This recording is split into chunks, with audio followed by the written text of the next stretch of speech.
सुप्रभात प्यारे बच्चों, एक बार फिर स्वागत है आपका हिंदी ऑनलाइन क्लास में। तो बच्चों, हिंदी में हम पाठ संख्या 11 कर रहे थे। पाठ का नाम जो देखकर भी नहीं देखते। पाठ का नाम क्या था? जो देखकर भी नहीं देखते। यह एक आत्मकथा है। इसकी लेखिका हेलन केलर थी, जिसने अपने जीवन के बारे में बताया, जो देख नहीं सकती थी। तो इस पाठ का नाम उन्होंने क्या रखा? जो देखकर भी नहीं देखते। तो इसका जो रीडिंग पार्ट था वो हमने कंप्लीट कर लिया था। आज की क्लास में हम इसके प्रश्न उत्तर करेंगे। इसके अलावा इसके अंदर जो कठिन शब्द आए हैं उनको भी हम कंप्लीट करेंगे। तो आपने ये कठिन शब्द और प्रश्न उत्तर जो है अपनी हिंदी की नोटबुक में लिखने हैं। तो चलिए स्टार्ट करते हैं। सबसे पहले अचरज। अचरज का मतलब क्या होता है? हैरानी। हम क्या कर रही हैं? शब्द अर्थ कर रही हैं। एक साइड आपके शब्द लिखे हुए हैं और दूसरी साइड अर्थ लिखे हुए हैं। सबसे पहले अचरज। अचरज का मतलब होता है हैरानी। हैरानी से देखना या हैरानी होना कोई बात पे।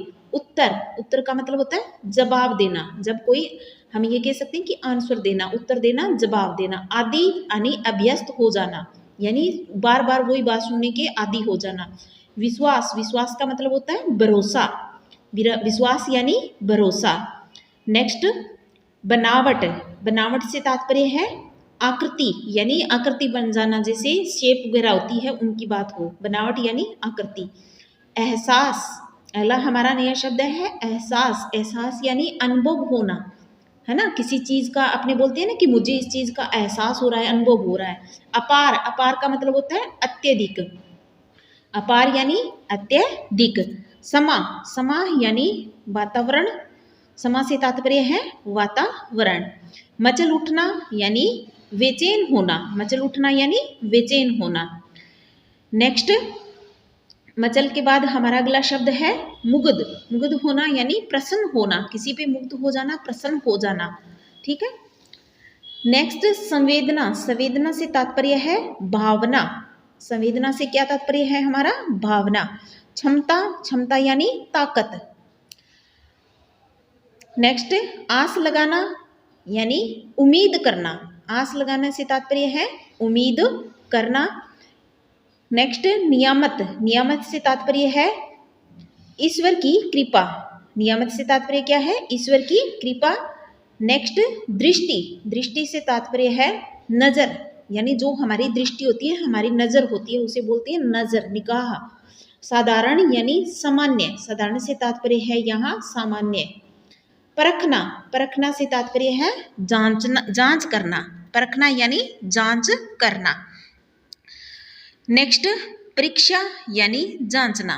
परीक्षा से तात्पर्य भी, परीक्षा या परीक्षा का मतलब भी क्या होता है? जांचना, परीक्षा लेना। तो जैसे आपकी परीक्षा होती है तो उसमें जांच की जाती है ना कि आपने कितना सीखा, तो वही होती है परीक्षा यानी जांचना। तो ये थे हमारे कठिन शब्द। अब हम प्रश्न उत्तर करेंगे। तो जो आत्मकथा से प्रश्न है उनको हम प्रारंभ करेंगे। पहला प्रश्न, जिन लोगों के पास आंखें हैं वे सचमुच कम देखती हैं। हेलन केलर को ऐसा क्यों लगता था? तो आपने बताना है कि जिन लोगों के पास आंखें हैं वे सचमुच कम देखती हैं। जिन लोगों की आंखें होती है वो सचमुच कम देखते हैं। हेलन केलर को ऐसा क्यों लगता था, ये आपने बताना है।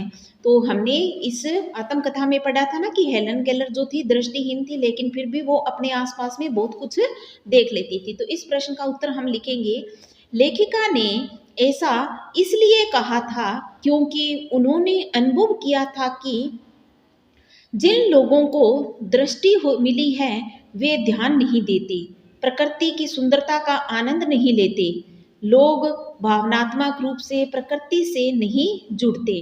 तो इसमें कवित्री ने क्या, लेखिका ने क्या बताया है कि वो ऐसा, लेखिका ने ऐसा इसलिए कहा क्योंकि उन्हें ऐसा अनुभव हो रहा था कि जो जिन लोगों के पास दृष्टि है यानी आंखें हैं, जो देख सकते हैं, वो अपने आसपास के वातावरण की ओर ध्यान नहीं देते हैं, आसपास की चीज़ों को नहीं देख कर भी अनदेखा कर देते हैं। तो हमने इस पाठ में पढ़ा था ना कि कविता लेखिका जो है अपनी एक सहेली से पूछती है, जो जंगल में घूम के आती है, और उससे पूछती है कि तुमने क्या देखा। तो उसकी सहेली का क्या जवाब था कि कुछ खास नहीं देखा, है ना। तो ऐसा उत्तर देती है। तो वो संतोषजनक जवाब नहीं था, यानी आंखें होते हुए भी वो जंगल में 2-3 घंटे बिता के आ गई और कुछ देख के भी नहीं आई, और ऐसा कहती है कि कुछ नहीं देखा, यानी उसके देखने की। तो इसीलिए लेखिका ने इस पाठ का नाम यही रखा है कि जो देखकर भी नहीं देखते, है ना। क्यों, इसीलिए इस पाठ का नाम ऐसा रखा है। तो लेखिका की दृष्टि मिली है, वे ध्यान से नहीं देखते, लेखिका ऐसा कहती है। प्रकृति की सुंदरता का आनंद नहीं लेते, यानी प्रकृति में इतनी सुंदर सुंदर चीजें दी हुई है, उनका आनंद वो नहीं लेते हैं।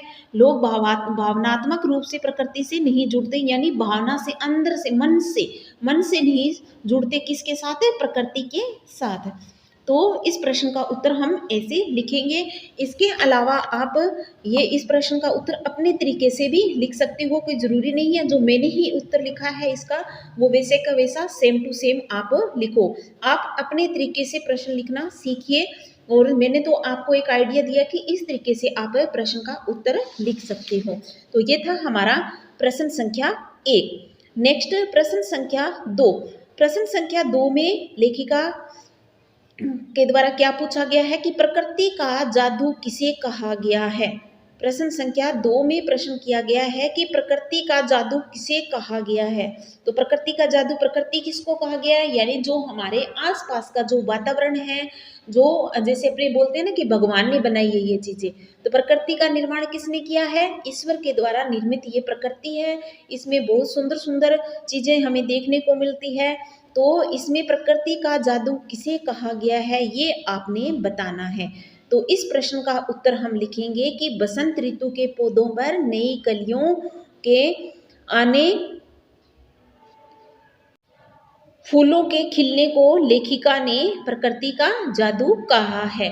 बसंत ऋतु में आया परिवर्तन लेखिका को किसी करिश्मे से कम नहीं लगता।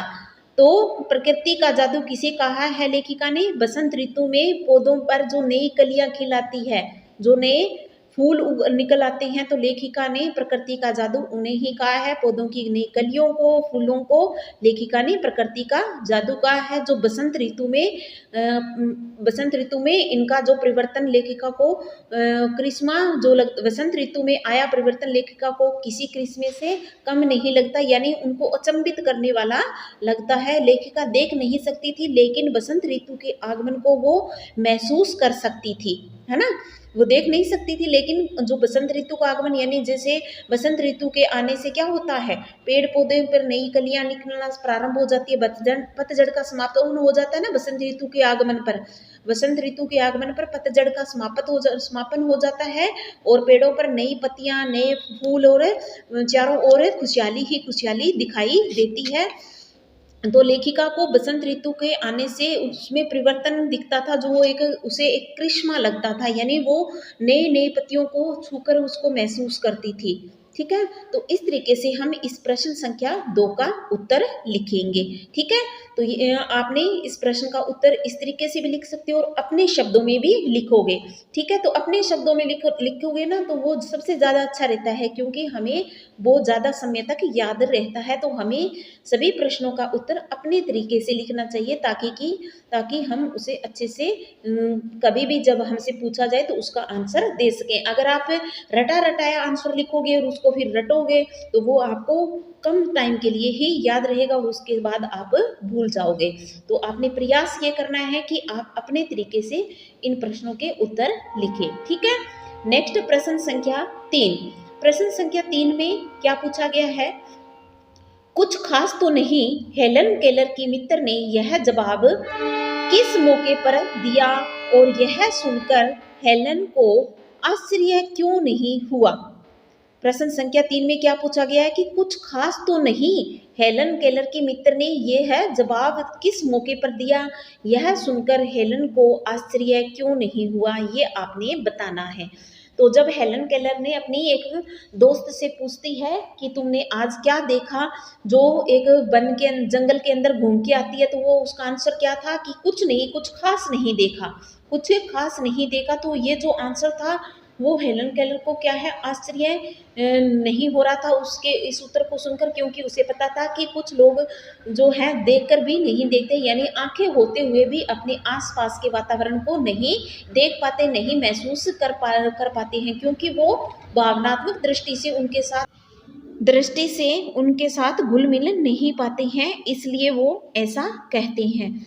तो यहाँ क्या प्रश्न किया गया कि कुछ खास तो नहीं, हेलन केलर की मित्र ने यह जवाब किस मौके पर दिया, और यह सुनकर हेलन को आश्चर्य क्यों नहीं हुआ। कुछ खास नहीं, उनकी सहेली बोलती है ना कि कुछ खास नहीं हुआ, कुछ खास नहीं देखा। तो इस प्रश्न का उत्तर हम लिखेंगे कुछ खास तो नहीं। यह उत्तर लेखिका को अपनी सहेली से तब मिला जब उसकी मित्र जंगल की सैर करके आई थी, यानी उसकी जो सहेली थी, मित्र सहेली थी, जो वो क्या जंगल की सैर कर कर आई थी, तब उन्होंने पूछा कि तुमने, लेखिका ने उनसे पूछा कि तुमने क्या देखा वहां जंगल के अंदर। तो उनकी सहेली कहती है कि कुछ खास नहीं देखा, ऐसा वो कहती है, क्योंकि लेखिका ने उनसे पूछा था कि उन्हें जंगल कैसा लगा। हेलन को यह सुनकर आश्चर्य नहीं हुआ, क्योंकि ऐसे उत्तर सुनने की वे आदी हो चुकी थी। इस प्रश्न का उत्तर हम इस तरीके से लिखेंगे। ठीक है बच्चों, तो ये प्रश्न संख्या 3 हमारा कंप्लीट हुआ। अब हम प्रश्न संख्या 4 की बात करेंगे।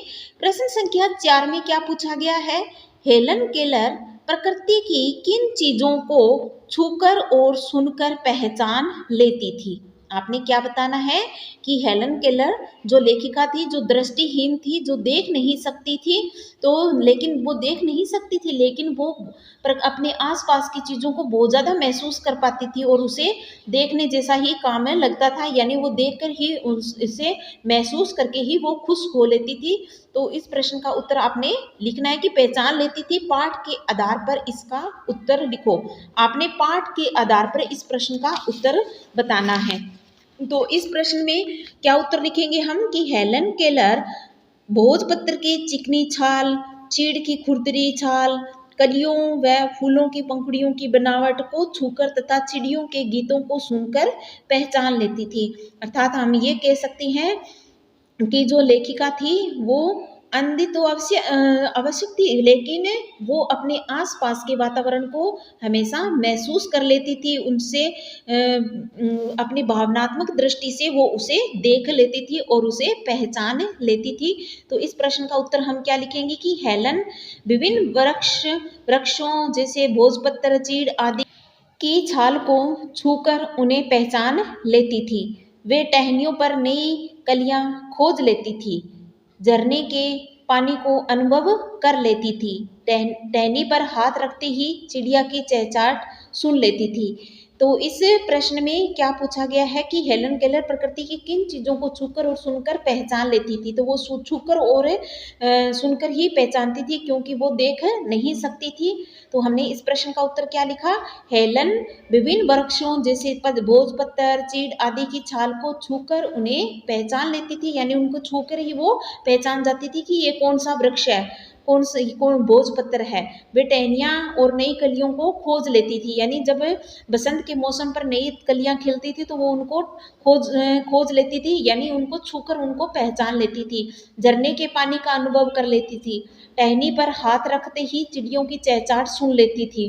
तो इन चीज़ों को वो महसूस कर लेती थी, यानी अपनी भावनात्मक दृष्टि से वो ऐसा फील कर लेती थी। तो इस तरीके से हम प्रश्न संख्या 4 का उत्तर लिखेंगे।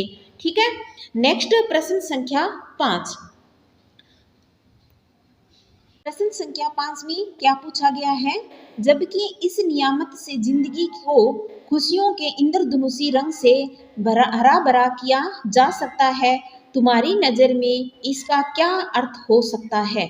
तो प्रश्न संख्या 5 क्या पूछा गया है, जबकि इस नियामत से जिंदगी की खुशियों के इंद्रधनुषी रंगों से हरा भरा किया जा सकता है, तुम्हारी नज़र में इसका क्या अर्थ हो सकता है, ये आपने बताना है।